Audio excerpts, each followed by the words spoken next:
Well, Paul, 3-0 win away from home. What are your thoughts after that? Obviously pleased, you're in it to win games. It's nice the lads are in good fettle. They're good friends on and off the pitch, and I just think you play better like that, and I feel like there's a real confidence building, and wins give you that, and back to back, and we rode our luck. First 10 minutes I thought we could have conceded, and you need that to win games. I've been saying that for ages as well, so we probably had our bit of luck early in the game, but then I thought we were handsome for the win. So yeah, really pleased. Managed to get a lot of players off the pitch, get a lot of players on the pitch, but I was conscious of getting James off the pitch because he was one booking away from suspension, and obviously a bit harsh. Conor Houlihan got a booking early in the game as well, so it was just nice. No injuries, no massive issues. Obviously Tom Barkhausen scored a screamer as well, so it was a really good day at the office. Although I do think that I'm not saying I want utopia, but we could have played better in a lot of parts of the game. But it's just about winning, and if you come here away from home or anywhere away from home and you keep a clean sheet and you win, you can't have too many complaints. But we'll still learn from it. We still need to get better because that level of performance I don't think's enough. What did you like about the performance? And clearly you feel that there's still room for improvement, and naturally. Well, I like the fact that we won, and I like the fact that we scored goals and we created many chances. And I like the fact that, like our third goal, we're breaking and we have another one like that on a counter attack, and I can see 5 or 6 of my players running like bullseye off. What's that Pixar film? Anyway, Toy Story. That's it. So like running like the wind. I like that. I like to see an energy in our play. I just thought we were a little bit soft at times, and I just didn't think at times, and only at a few times, we just didn't move the ball quick enough or pick the right pass. On another day, it might not have been enough to win, and on another day, if you do pick the right pass, we could have been even in more control. But generally, really good. We look pretty solid, and so that's what pleased me the most. I think we looked energetic. We got through. We're sort of a little bit low on numbers, but that's no excuse. And I thought the lads performed at a level, but to be successful, we need to keep aspiring to the level above that. Louis Sibley opened the scoring, cracking strike. Yeah, I'm glad he scored, because if he didn't score, he'd have been in deep, because he could have put birdie in. So I knew you knew I was going to say that. So yeah, really pleased for Sibs. He had different roles. If it was a 3 at the back or if it was a 4 at the back, what position he was a 10 or an 8, and the same with the wide players. They're different roles today, because sometimes they attack with a 3. Midfielder slips inside the pitch, so there's a lot of information, and I thought the lads dealt with that pretty well, and I thought Sibs was a handful. So I was pleased for Sibs, and he was one of many of the good performers. What were your thoughts on the red card, and how did that change things from your perspective? Well, at the time I thought it was a foul, but I have the benefit of an iPad on the side of the pitch, so we obviously watched it again, and the lad has swung his arm and has caught Colo in the face, and his teeth cost a couple of quid, so he was devastated. So he has caught him. I'm not saying he intended to do it, but I think it's fair to say that is a red card. If it was my player, I wouldn't try and defend that, because it's just.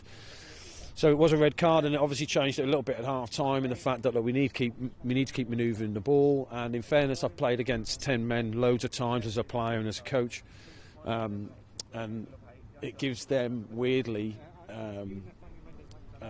a bit of freedom. That's not the right word, but it takes the pressure off them. They're the home side, 10 men. Their probably intention then is to stay in the game as long as they can, try and get a set piece and all that. So it's relief. It was relief for us when we scored our second goal so soon. We done our best to mess that up. A few passes went astray, didn't it? It won't be someone at home watching that tonight going, "Wow, that is quality play." But the intention was right, but we messed it up a little bit, and then. Luckily for us, Conor tidied it up with the perfect way to pass, and now the form he's in, you fancy him, and that was, not game over. I don't mean it that disrespectfully, but it felt more comfortable at 2-0, quite obviously.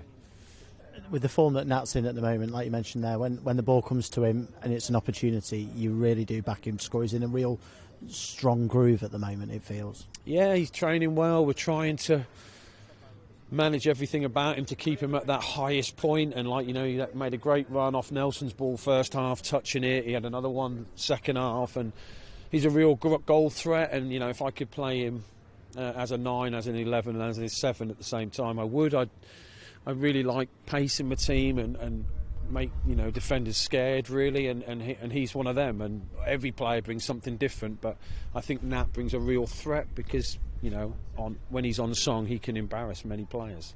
And then you mentioned Tom Barkhausen's goal, an absolute screamer. You must have loved the way that you counter-attacked it. In some ways reminded me of like Blackpool away when you absolutely tore them apart on the counter. I love a counter-attack goal. And I like the fact that Nat passed it to him. I'm not disputing the fact that I would fancy Nat to score, and he probably fancied himself to score. The fact that he lays it off his teammate is probably the highlight of the game for me. Not that Tom's scored from 3 inches out, but more the fact that you to be successful in a team sport, you have to be selfless at times, you have to make sacrifice obviously, and you have to have a unity about you. And for Nat to pass that when he's clean through is good. The other good thing is it shows how quick Tom is, because he's the only one who could keep up with Nat. So it's a win-win for me. So yeah, really pleased for Tom.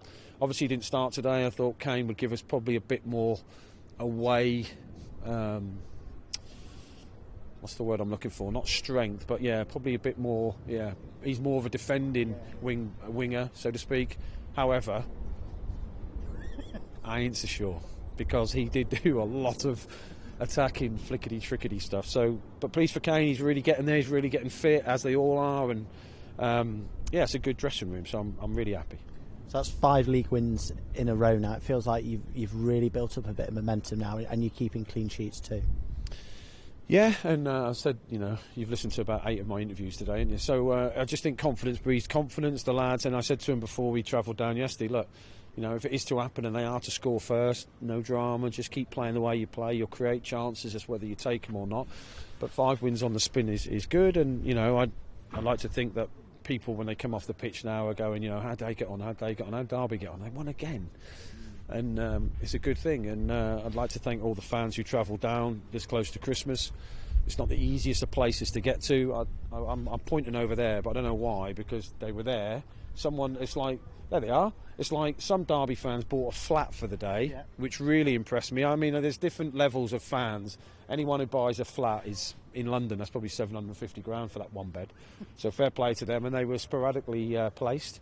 But yeah, so it's nice for the players to enjoy the win with the fans, and yeah, look forward to the next game. So really good day at the office. And just lastly then, you mentioned the next game. You've got a full week on the training ground, and the Wycombe game sort of starts the Christmas period for you. So plenty of games coming up. You just want to keep this feeling that you've got bottled up and keep that momentum on your side moving forward. Yeah, obviously you want to keep winning every game, but unless you know something better than me, you're not going to win every single game, and there's always nice, wouldn't it? It would be nice. It'd make my life a lot easier. I'd get a lot less stick. But you prepare, and in fairness, like if we'd have lost today, we still worked as hard this week as we did the week before. The players have, and sometimes you get what you deserve. Today we did. The next game we might not. But if we do, slip off our victory run, then so be it. You just go on another one. That's all you can do. Just keep looking at the next game.